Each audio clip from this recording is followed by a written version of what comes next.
చంద్రబాబు, మోహన్ బాబు ఈ ఇద్దరి గురించి తెలుగు రాష్ట్రాల్లో తెలియని వారంటూ ఎవరు ఉంటారు? ఒకరు రాజకీయాల్లో చక్రం తిప్పితే ఇంకొకరు తెలుగు సినీ పరిశ్రమలో చక్రం తిప్పుతున్నారు. కానీ ఇంతటి మహామహులు అంతే గొప్ప స్నేహితులు కూడా అని ఎంతమందికి తెలుసు?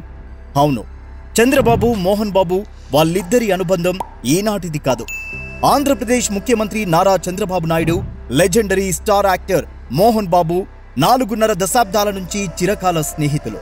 అయితే చంద్రబాబు నాయుడు, మోహన్ బాబు బంధువులవుతారనే సంగతి కొంతమందికే తెలుసు. అవును, మీరు విన్నది నిజమే.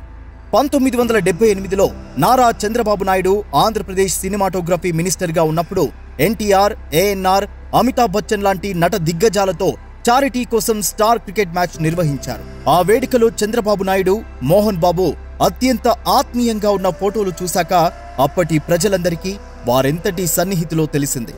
ఆ తరువాత 1981లో మోహన్ బాబు నిర్మాతగా మారి శ్రీ లక్ష్మీ ప్రసన్న పిక్చర్స్ బ్యానర్ స్థాపించాక తొలి సినిమా ప్రతిజ్ఞ నుంచి దాదాపు చాలా సినిమాల వరకు చంద్రబాబు చేతుల మీదుగానే ప్రారంభమయ్యాయి.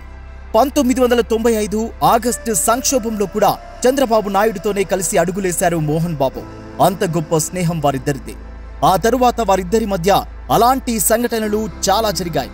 అయితే వారిద్దరి మధ్య అనుబంధానికి ప్రతీకగా ఒక చిన్న సరదా సంఘటన జరిగింది. ఆ సంఘటన గురించి ఇప్పటికీ గుర్తు చేసుకుంటూ ఉంటారు నట ప్రపూర్ణ మోహన్ బాబు.